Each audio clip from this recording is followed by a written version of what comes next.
Mr. President and Commander-in-Chief, Your Excellency Asiwaju Bola Ahmed Tinubu,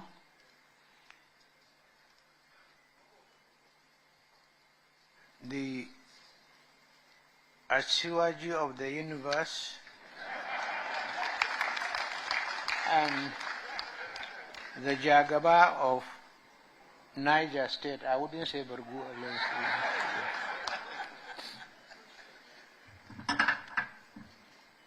Very distinguished General Yakubu Gawan, the chairman of today's event, General Olusegun Obasanjo, other past Nigerian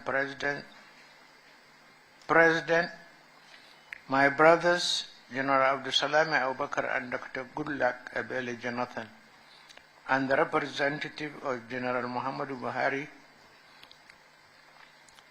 my brother and statesman Nana Akufo-Addo, immediate past president of the Republic of Ghana, former Nigerian presidents, vice presidents, Alhaji Atiku Abubakar, Alhaji Namadi Sambo, and Professor Yemi Osinbajo,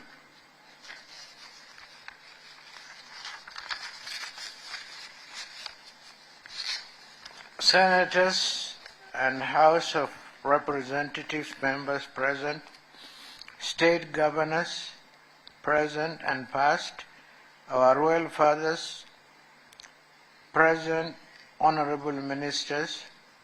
I see many of my military colleagues present here, and such superior officers like General Alani Akinriade, captains of industry, here present, my Lord spiritual and temporal, members of the mass media, distinguished ladies and gentlemen.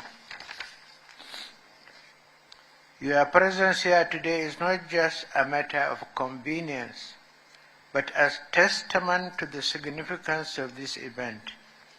I sincerely appreciate you have taken time from your busy schedule to share this moment of memory with us.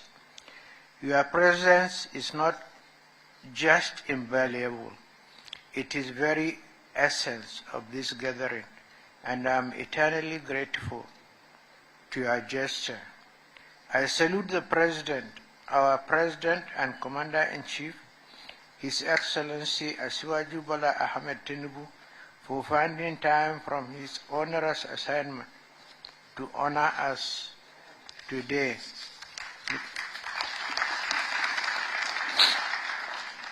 Mr. President, you are able to attend this event today means a lot to me personally. As you know only too well, you have my blessings, prayers, and goodwill in your arduous task of moving our country forward. To all our former presidents and heads of state, your enduring impact on our nation and your legacy is not just a testament to your dedication and service, it is a beacon of hope for our future.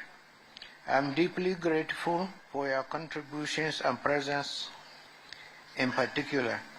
I cannot sufficiently thank my brother, His Excellency Nana Akufo-Addo,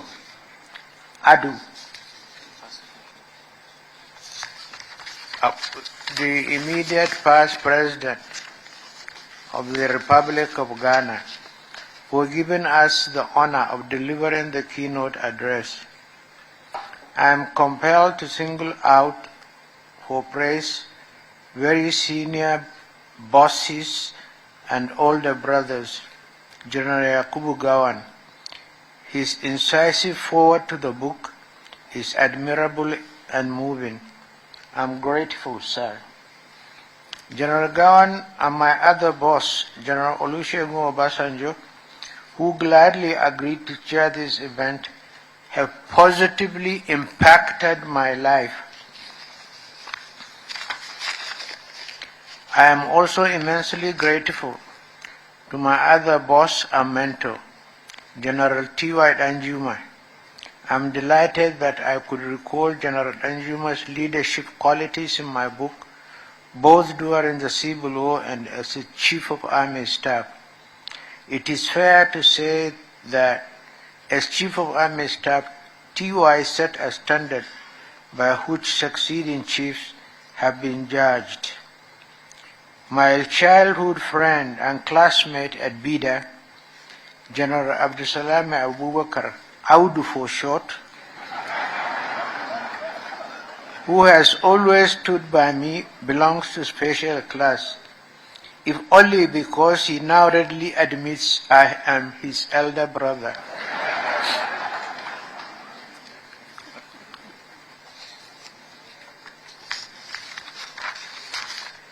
I also thank my boss and our immediate past president and colleague, General Muhammad Buhari, who sent a lovely note a few days ago apologizing for his inability to be with us.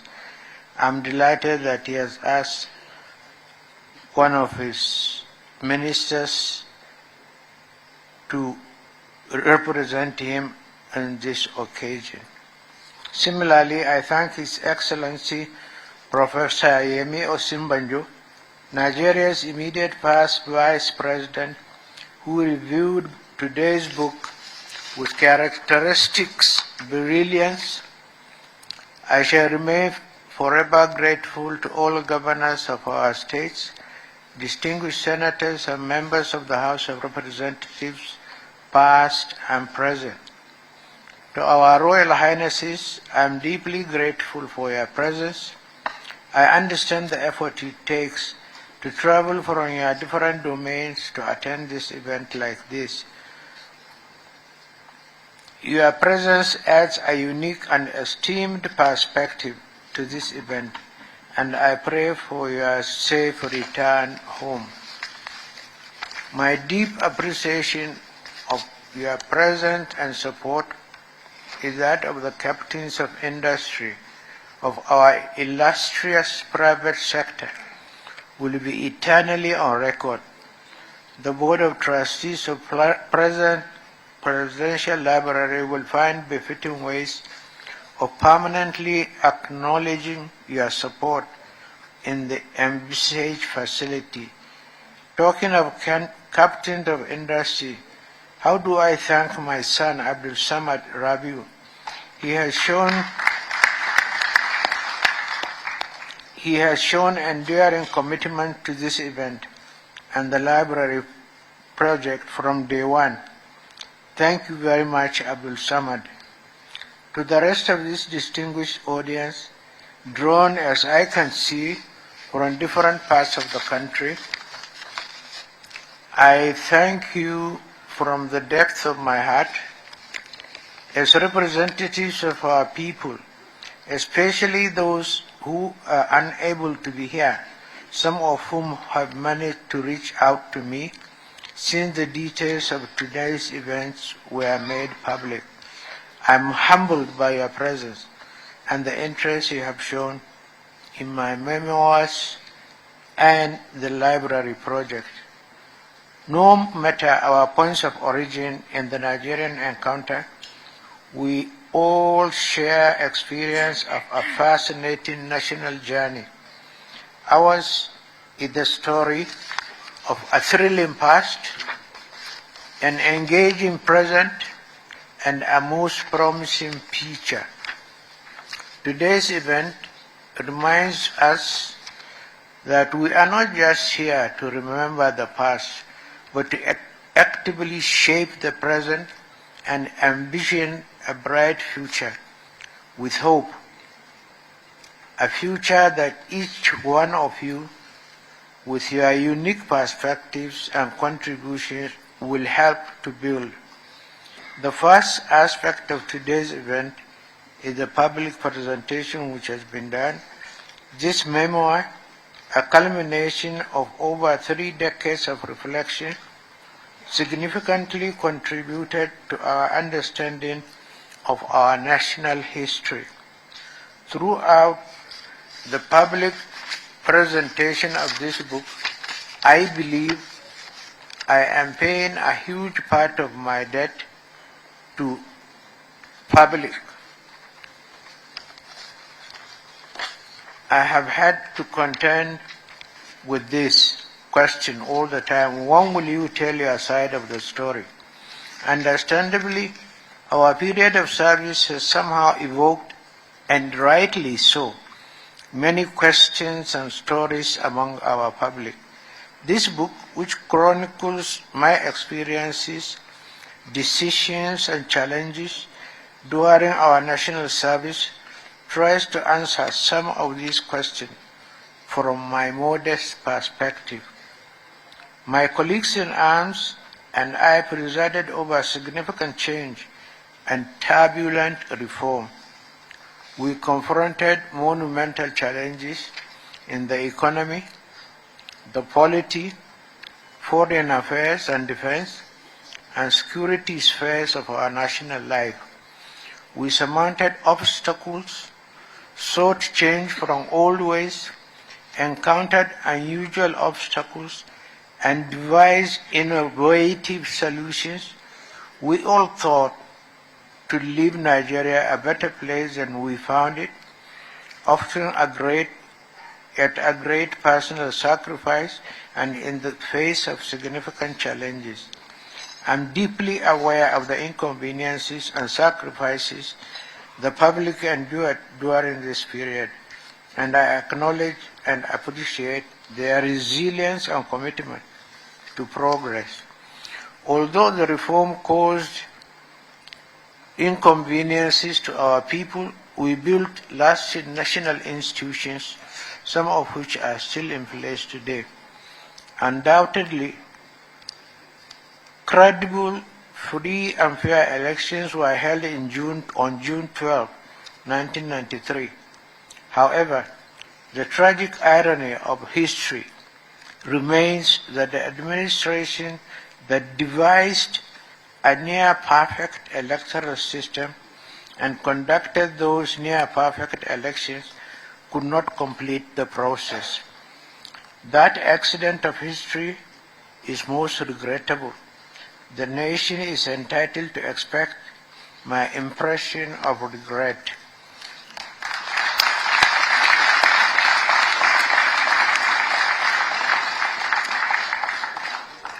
As the leader of the military administration, I accept full responsibility for all decisions taken under my watch.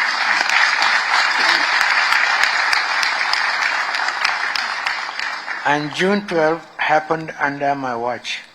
Mistakes, oversights, and missteps happened in quick succession. But I say in my book, in all matters we acted in the supreme national interest so that Nigeria could survive. Our nation's march to democracy was interrupted, a fact that I deeply regret, but Nigeria survived and democracy is still alive, a testament to our resilience and commitment to progress. This book is part of my personal story of that encounter with national history. I did not travel alone. I undertook the challenging work of leadership in the company of many patriots. Many are still here, while others have gone the way of all the flesh.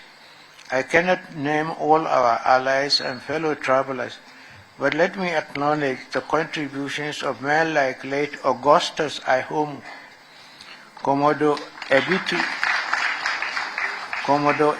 Ukiwe, General Ike Nwachukwu, Professor Bolaji Akinyemi, Dr. Kalu Idika Kalu, Dr. Tunji Olagunju, Chief Olufalaye Nahu Kabesi, the late Professor Oje Tunji Aboyade. By the way, he was an outstanding man.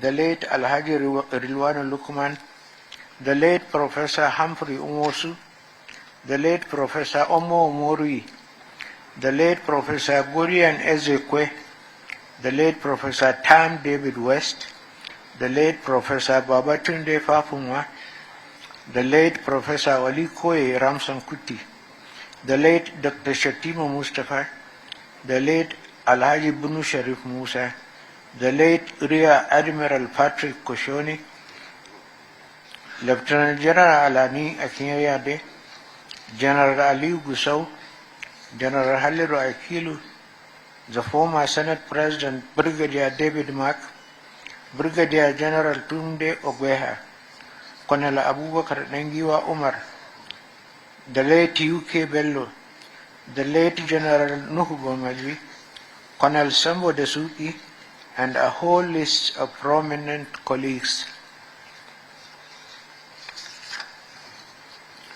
and friends of all of them, fellow travelers in the challenging work of leadership.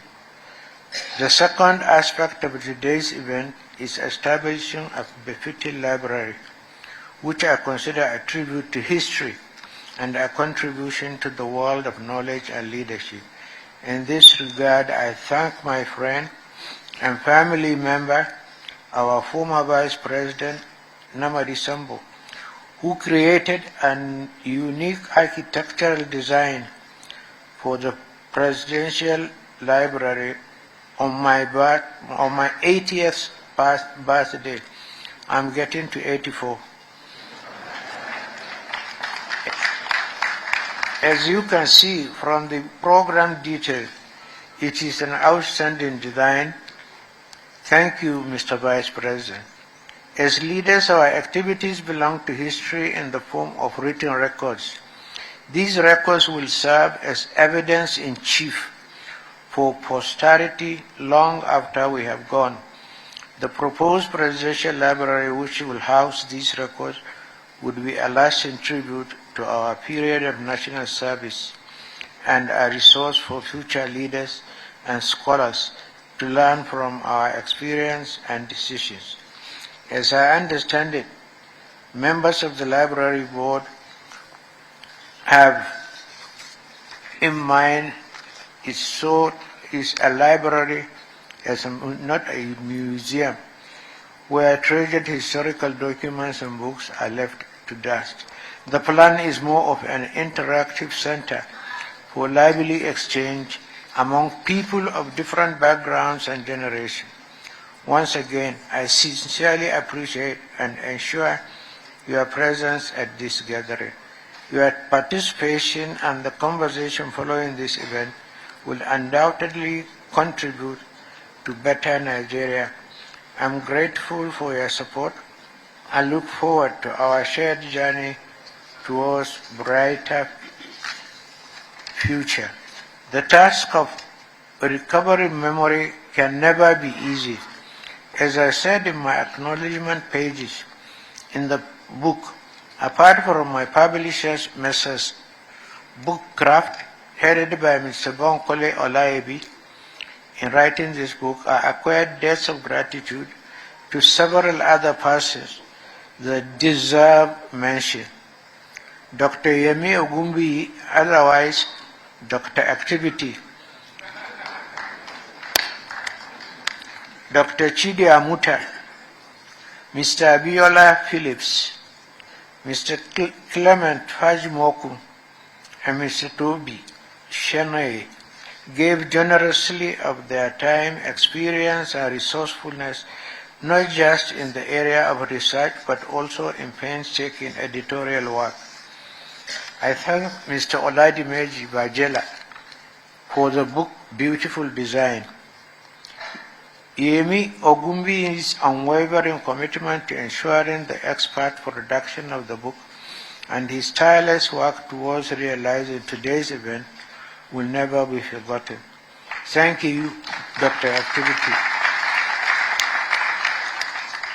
Yemi's effort and those of his colleagues were amply complemented by the commitment of other young friends and colleagues, such as Donald Duke, Rotimi Amechi, and Mr. Francis Ogoro, who made several trips to Mina for consultations in this project. My gratitude to these other friends who assisted in this program. thinkers and persons of knowledge as possible, especially business, finance, and economics. I naturally started my consultation with those I had met practical contact with within the years. In this regard, I reached out to Professor Gabriel Olusanya. He impressed me greatly during my tenure at the National Institute of Policy and Strategic Studies. Through him, I expanded the contact of reputable Nigerians to consult on how best to design an appropriate economic reform agenda. In this regard, I contacted Professor Ojetunji Aboyare, Professor Ikenna Nzimiro, Chief Michael Omolale, Professor Akimabo Gunje, and Dr. Chu Okongu. We could rely on the technocratic expertise and vast bureaucratic experience of men like Olufalaye. Through Ike Nwachukwu, we had been since the military, when he was a military governor of Imo State. I engaged and incorporated Dr. Kalu Idika Kalu, who had done impressive work on the state's economy. Before that, he had worked at the World Bank and served at the Asian desk, where he garnered extensive knowledge on what became the Asian Tigers. In particular, his creative approach to rescuing the economy of Imo State made it possible and positive impression on me. Under the famed Imo formula, he excited me and I brought him to the federal level to help us with the economics of spending only what you have. Such prudent management and economic realism was what, in my view, our desperate economic situation required. What I found exciting about working with these outstanding intellectuals, men of ideas and experience, was that they were a community of ideas. They knew and respected each other. With each one you consulted and brought about on board, he had a string of other colleagues with similar experience to bring along. In little or no time, we had a virtual faculty of people with extensive ideas, vast experience, and diverse background. We interacted through series of dialogues and consultations in very enlightening sessions. We became more like a community of friends and colleagues, but we were united by our shared commitment to making Nigeria self-sufficient and workable. We had endless brainstorming sessions on different aspects of national life, especially the economy. I found brainstorming sessions very enlightening and refreshing. People brought their vast experiences to bear in the problems that face us then.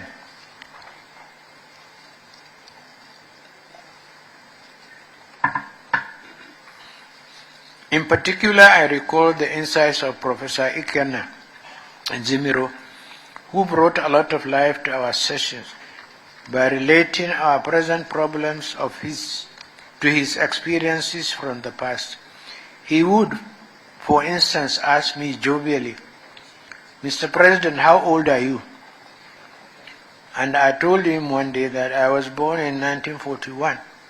So he looked at me and laughed and said, I was an activist in the Zikist National Vanguard when you were born. So, Mr. President and the Asuwaju of the universe and my elder brother, I want to thank you and thank all my other colleagues for having the time to be here with us. I really appreciate you, Mr. President. Thank you so much.